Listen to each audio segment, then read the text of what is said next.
Hola, bienvenido a este episodio de Entendiendo el Derecho, espacio en el cual hacemos contenido de calidad con el propósito de agregar valor a lo que es el debate de las ciencias jurídicas y también en las ciencias sociales. Y el día de hoy tengo el privilegio de compartir una entrevista internacional que es con un especialista en materia de seguridad ciudadana y se trata nada más y nada menos de Luis Contreras, quien desde El Salvador nos estará ilustrando. Luis, bienvenido a este espacio Entendiendo el Derecho, un placer compartir contigo en esta ocasión. Sí, buenos días, Roberto. Un gusto saludarte hasta el bonito país de República Dominicana, que espero llegar este año que viene nuevamente. Bueno, pues será todo un honor tenerte allá. Y Si Luis, no, tu gusto. muchas gracias, todo un honor. República Dominicana es tu casa, a tu orden. Gracias, gracias. Y bueno, para empezar y aprovechar el tiempo, ¿cómo podemos definir o entender la definición de lo que es seguridad ciudadana?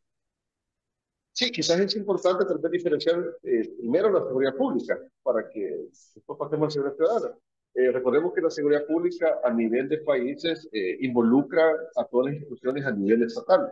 En este caso, el Ministerio de Justicia, la Policía Nacional de los países, en el caso de El Salvador, es Policía Nacional Civil. Es decir, lo único que varía es el nombre, pero siempre y cuando le competa directamente al Estado. En otros países tal vez no se denomina Ministerio de Justicia y seguridad, sino que tiene otro nombre, pero tiene esa vinculación a la seguridad pública. También se involucra la Fiscalía General de la República. Bueno, tú eres abogado, ¿verdad? Y sabes muy bien eso también, la cuestión de centros penitenciarios, todo eso es seguridad pública, el andamiaje que le compete al Estado. Ya cuando se pasa a la parte de seguridad ciudadana, se amplía más las posibilidades para que se involucren otras instituciones que no son netamente gubernamentales. Por ejemplo, inclusive ONGs que apoyan muchísimo, por ejemplo, como ACNUR. ACNUR es una ONG internacional que apoya el desplazamiento forzado, por ejemplo. Cuando en El Salvador las pandillas ejercían una presión hacia las personas que abandonaron sus hogares, estas buscaban refugio y ACNUR se los brindaba como ONG de sus albergues. Eso es seguridad, está construyendo un modelo de seguridad ciudadana, pues, de protegiendo a las personas, en este caso, cuando se daba lo de las pandillas. Vale mencionar que hoy ya no existe ese estadio en El Salvador gracias a las políticas que ha implementado el presidente Bukele. Pero para seguir con lo de seguridad ciudadana, también involucra a otras instituciones, como lo son las iglesias, ya sea católica, evangélica. ¿Por qué? Porque estos sacerdotes o pastores realizan labor de educación en valores, en ética, y que está fomentando la parte educativa en las personas y alejándolo muchas veces de la parte delictiva. Por eso es seguridad ciudadana. Empresa privada también, la empresa privada se involucra en la seguridad ciudadana y a ellos les conviene porque tú sabes que hay un ambiente de seguridad ciudadana en los países, la inversión extranjera se incentiva, la inversión local se incentiva también y va creciendo. Yo te puedo dar el ejemplo, voy a citar mucho mi país actualmente, porque hemos mejorado sustancialmente desde que tomó posesión el presidente Bukele y para mí tengo unos 17 años de estar en temas de seguridad ciudadana, seguridad pública. Quizás para los que nos escuchan y poner en contexto, yo fui 15 años docente de la Academia de Policía de mi país. Tuve estudiantes, compañeros que los asesinaron, los pandilleros. Yo veía casi imposible realmente que El Salvador lograra salir de esa vorágine de violencia en la que estábamos, una violencia instrumental, como se le conoce en criminología. ¿Por qué instrumental? Porque se diferencia del delito común. Por ejemplo, en Dominicana, cuando yo pude estar el año pasado, 2022, pude observar que el fenómeno de Haití, obviamente no se trata de satanizar a los haitianos, pero muchos de ellos, debido a la migración, como está pasando con los venezolanos en Sudamérica, están ejerciendo delitos de oportunidad, que significan robos, asaltos, hurtos, me explico, muchas veces violaciones. Sin embargo, la violencia instrumental de las pandillas iba más allá. Por ejemplo, desde desmembramiento de personas, tortura de personas, asesinatos en serie, me explico, es decir, algo más específico, grupos pandilleriles que necesitaban algo extremo para neutralizarlo. Y por eso tal vez no sé si ha quedado muy claro lo de la diferencia entre seguridad pública y seguridad ciudadana. La seguridad pública le compete específicamente todo al Estado y a la ciudadana se abarca a la empresa privada, ONG, iglesia, inclusive la población civil, porque la población civil, debido a ese arraigo con su comunidad, también se apropia de su propia seguridad. Es decir, no necesariamente que van a andar patrullando con armas, sino que los vigilantes seguros, como le llaman a veces en Guatemala, en México, las comunidades se organizan y colaboran con la policía a través ahora de aplicaciones, hay que mencionarlo, de aplicaciones tecnológicas. Ya se puede decir que es más sólida, porque ya no solamente el Estado actúa de forma reactiva, sino que también la ciudad ciudadana ya abarca la parte preventiva.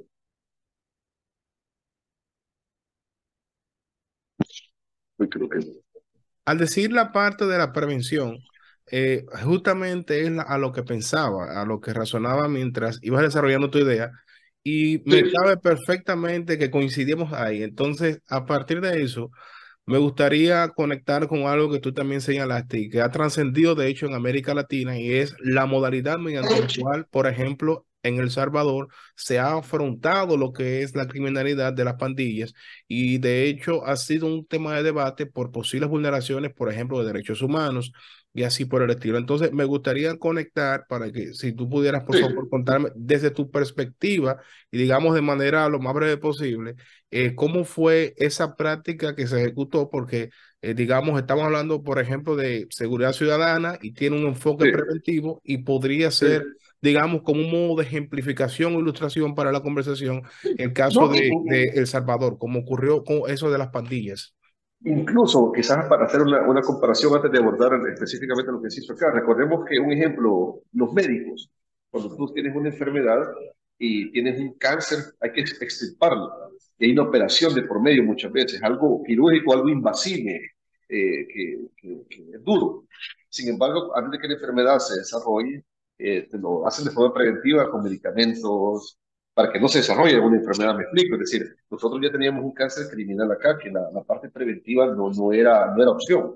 La parte preventiva va encaminada a jóvenes en riesgo, estoy hablando de 10 años, nuevas generaciones, para evitar que ellos se inmiscuyan en la pandilla. Sin embargo, las estructuras criminales, para poner en contexto que se conocen como maras y pandillas en El Salvador, o se conocían porque están ya por desaparecer, eran considerados grupos terroristas, inclusive, ya no simples criminales. En el 2012, el Departamento del Tesoro de Estados Unidos les dio esa categoría y los incluyó en un listado, mira que es interesante, donde está el listado de la mafia yakuza japonesa, los carteles de droga de México, los terroristas yihadistas y las pandillas MS-3 y Pandilla 18.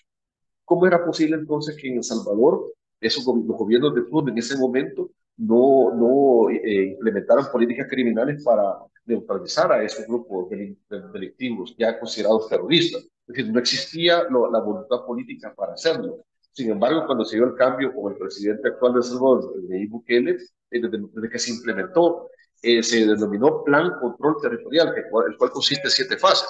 Y yo te puedo hablar con mucha propiedad porque inclusive yo trabajé con el ministro de Justicia que inició ese plan en la primera fase y abarca diferentes aristas, desde la parte operativa, de intervención, para neutralizar a las pandillas, hasta la parte preventiva, de forma paralela. Pero no podías erradicar a las pandillas solamente con acción preventiva, eso era impensable. ¿Por qué? Porque en El Salvador, no sé, creo que en Dominicana no es así, había muchos sitios que ya estaban controlados por las pandillas. Algo que en seguridad ciudadana se le conoce como estado vacío, porque la ley constitucional de los países no se hace ejercer. Un ejemplo, eh, hay un municipio aquí que se llama Soyapango, antes era de los más peligrosos. Los delivery, si tú mandabas a pedir comida, no podías hacerlo porque ellos no podían ingresar a ese lugar. Porque las pandillas los asesinaban. Imagínate, increíble cómo estábamos en El Salvador, un país tan pequeño. Si tú residías en una zona, por ejemplo, lo que he escuchado en Asua, por ejemplo, y ibas a Santo Domingo, las pandillas te pedían tu identificación y si veían que eras de Asua, te asesinaban. ¿Me explico? Es decir, era algo atroz lo que estaba sucediendo en El Salvador. Vino el presidente como la primera fase del plan control territorial, hizo un despliegue táctico, operativo, policial y militar en las zonas más peligrosas. Eso se define a través de perfiles geográficos del crimen, que es una técnica criminológica donde se identifican las zonas más calientes, llamémosle así, para que la gente nos entienda, más peligrosas, y se sitiaron los policías y militares a comenzar a desbaratar a estas estructuras criminales. Sin embargo, para darle mayor celeridad a este proceso, la Constitución de El Salvador, en un artículo, establece el régimen de excepción, que es en lo que se habla ahorita en este momento internacionalmente. El régimen de excepción, ningún gobierno anterior, ninguna asamblea legislativa, ningún congreso lo había avalado para combatir a las pandillas. Y ahí te establece que cuando existe estado de calamidad o el territorio de El Salvador esté en peligro, lo puedes utilizar. Es decir, las maras y pandillas controlaban muchos territorios, asesinaban, era el flagelo principal, ¿no?, la violencia homicida. Segundo, las extorsiones. Y tercero, el desplazamiento forzado. Le quitaban las casas a la familia. Yo conocí tantos casos, yo he trabajado en un área de seguridad y como te digo, porque no puedo decir con propiedad una infinidad de casos, tanto de extorsiones, a tal grado, por un ejemplo, un mecánico que yo conozco que me ve mi vehículo, él tenía dos extorsiones de familias diferentes.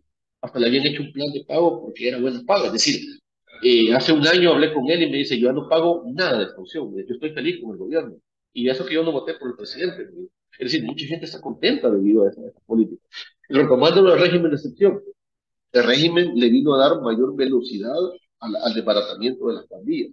Y no es que se esté violentando derechos humanos, al contrario, tú cuando cometes un delito, por ejemplo, eso está aquí en Dominicana y en la China, si tú cometes un delito, la policía viene y te detiene. Desde ahí ya no tienes el derecho a libre tránsito, es decir, es un derecho, pero como has cometido un ilícito, ya se te está, no violentando, sino que deteniendo. Me explico, hasta comprobar definitivamente que eres culpable. Aquí se han perfilado a las pandillas y es donde se les ha capturado. Inclusive se ha modificado la ley, el hecho de andar tatuajes alusivos a pandillas. Ya es delito y hay una pena de por medio y eso ha facilitado a darle sostenibilidad al plan de seguridad. Me explico, yo creo que esto a nivel internacional no lo conocen. Yo le he dicho en muchos medios sudamericanos, europeos, si no hubiera existido esa adecuación legal, no fuera posible. Por ejemplo, tú eras un pandillero que estabas, te tuvieron un ejemplo hace 10 años por extorsión y tú tienes tatuajes alusivos a pandillas y hoy en el 2023 y vas a salir libre, te detienen nuevamente porque te procesan por el nuevo delito de los tatuajes. Me explico, es decir, ya la persona pasa más tiempo presa y por eso es que las ONG internacionales han comenzado a atacar a El Salvador, que eso no es así, que la persona ya había recuperado su libertad, pero por extorsión. Hoy tiene que dar cuentas por pertenecer a la pandilla, me explico. Es decir, que ahora el derecho penal acá no favorece al reo, sino que favorece a la gente honrada, como debe de ser. Y eso ha permitido que las estructuras perdieran una fuerza considerable, a tal grado que en El Salvador, gracias a Dios a la fecha, inclusive te puedo dar datos, me gustaría dar datos, algo acerca de algo que se ha denominado aquí la mesa técnica, que la conforma medicina legal, que es la que encargada de levantar cuerpos, muchas veces gente asesinada, y también la Policía Nacional Civil y la Fiscalía. Asesinatos diarios, por ejemplo, en diciembre hasta el día 20 se tenía un registro diario de 0.5, noviembre 0.3, octubre 0.7, es decir, no pasamos ni al 1%. A diferencia del 2022, mira qué interesante, 2022 cerró anualmente con asesinatos diarios de 1.7, en 2021 3.1, en el 2020 3.7, en 2019 6.6. Me explico, es decir, cuando vamos a los años previos al régimen de excepción, etcétera, había más violencia homicida en El Salvador. El año 2023 se predice que va a cerrar con 0.6, un logro considerable, a tal grado que a nivel de Centroamérica, inclusive Costa Rica, ha superado a El Salvador en asesinatos, algo impensable, porque en Centroamérica nosotros sabíamos que Costa Rica siempre ha tenido un mayor desarrollo a nivel social y está la leyenda que ellos dicen que se sienten como la Suiza de Centroamérica. Sin embargo, el año pasado cerraron con más de 600 asesinatos, El Salvador registró menos de 500. Es decir, a tal grado que es un fenómeno interesante que muchos mandatarios internacionales quieren replicar este modelo. Incluso de carácter personal, yo he ido a Perú a impartir unos 5 días a la región del Callao, estuvimos en Lima, para ver que los políticos quieren conocer el modelo y ver cómo lo van adaptando a su legislación. Sin embargo, el detalle es de que es importante una voluntad política para hacerlo. Tienes que tener una correlación a nivel legislativo, judicial, ejecutivo, para poder hacerlo, si no es bien difícil. Lo que sucedía antes en El Salvador y que antes los políticos de antaño no beneficiaban para eso. Y como te lo acabo de explicar, el régimen de excepción no es que estén atrapando a la gente a diestra y siniestra para nada. Hay una inteligencia policial, una inteligencia militar, una investigación de por medio, escuchas telefónicas de por medio, y el régimen de excepción te avala eso. Si no, preguntémonos por qué hay tanta seguridad en El Salvador y no asaltan a nadie, no matan a nadie. Si realmente si fueran inocentes esas personas, si eran los delincuentes operando, me explico. Es decir, eso no vive en el ambiente. Es decir, las encuestas no reflejan la mayoría de la población salvadoreña a la régimen de excepción y no solamente porque está el número ahí de todas las encuestas que han habido hasta la fecha, sino que también lo vives en el ambiente. Fíjate que un dato interesante. Hasta agosto del 2023 la Organización Mundial de Turismo mencionó que El Salvador está en segundo lugar, detrás de Costa Rica, en cuanto a turismo a nivel de Centroamérica. Y eso sin contar el evento Miss Universo, que se había incrementado muchísimo, porque todavía no se había hecho esa estadística en ese mes. ¿A qué quiero llegar con esto? Que antes El Salvador no era un destino viable para turistas, a tal grado que Estados Unidos, países europeos, se ponían en alerta roja de no viajar. Ahora es totalmente lo contrario. Yo creo que el fenómeno Bukele, como lo llaman a nivel internacional, involucra eso, esa capacidad que ha tenido el gobierno actual de cambiarle el rostro a Salvador. Y yo realmente soy franco, me siento orgulloso porque antes cuando uno viajaba, te decían, el país de las pandillas. Tenía miedo en Costa Rica, yo trabajé mucho en Revolución de Costa Rica, de seguridad, y me decían, al bajarte del avión, dicen que ya se están poniendo la venta. Es decir, unos comentarios lamentables, porque realmente era triste lo que la realidad que vivía en Salvador. Sin embargo, ha habido un cambio rotundo, radical, para bien para el país. Luis, y en ese tenor, hablando de esa parte del cambio, es porque, como bien has señalado, debe haber una coordinación de diferentes elementos que constituyen una democracia, como es el caso de la política preventiva, también, digamos, el sistema de justicia, eso involucra el Poder Judicial, también a nivel institucional el Poder Ejecutivo y también el Poder Legislativo, porque es el que hace las leyes.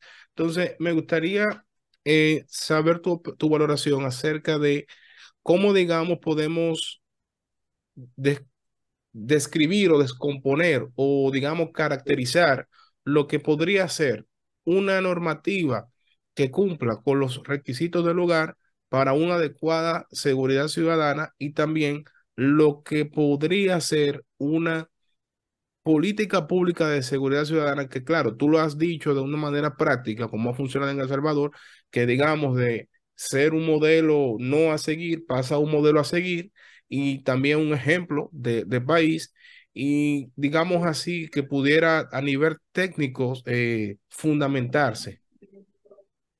Sí, mira, primero, como te explico, yo creo que el primer paso es una voluntad política de todos los que comandan la nación. Estamos hablando del presidente de la República, congresos, inclusive hasta alcaldes, porque los gobiernos locales hacen una labor también específica en su territorio. Pero como recuerda que en el Congreso, al igual que el Salvador Dominicano es igual, ellos proponen las iniciativas de ley, las aprueban. Aquí, como te digo, esa adecuación al marco legal ha sido fundamental. Y sin una mayoría en la Asamblea no se puede hacer. Por ejemplo, algo específico también, algo que el presidente ha denominado el Gabinete de Seguridad Ampliado, en el cual la Fiscalía General de la República, centros penitenciarios, Ministerio de Justicia y Ministerio de Defensa trabajan en conjunto, nadie buscando protagonismo de forma individual. Antes no era así. Te explico. Eso ha sido clave. Y eso que te menciono, el fiscal no es de elección, el presidente no lo designa, tampoco es de elección popular, sino que lo elige la Asamblea Legislativa. Es decir, si no hay una adecuación, que todos vayan orientados hacia ese objetivo, va a ser difícil. Porque cuando Nayib Bukele comenzó a gobernar el primer año, él no tenía ni coordinación legislativa, no, el fiscal estaba en contra de él. Mira, yo no, para mí hizo milagros, lo hizo de Mandrake el mago ahí en ese momento, porque se nos viene la pandemia y como podía, buscó beneficiar al país y por eso la siguiente elección, que se dio cambio para alcaldes y diputados, fue una votación rotunda en contra de lo que ahora es la posición política, porque no le permitían gobernar a la Bukele. Y te lo digo sin ningún sesgo, es decir, al final yo creo que los resultados se evidencian, las elecciones son la medición del trabajo de un político, se otra vez como el trabajo de ellos, y nosotros somos los que los contratamos, es decir, en democracia, cuando se vive en democracia, y ahora las encuestas se ven de esa forma, ¿no? Se vaticina una victoria contundente en la Bukele en las elecciones del 2024, nuevamente, también para sus diputados y alcaldes. Fíjate que según las encuestas, de 60 diputados que va a haber en la Asamblea Legislativa, 57 van a ser de Bukele, del Partido Nuevas Ideas, solamente 3 de oposición. Estamos hablando de la lectura de la última de a principios de diciembre. Yo soy del análisis que a medida que se acerquen las elecciones es muy probable que los 60 queden de nuevas ideas.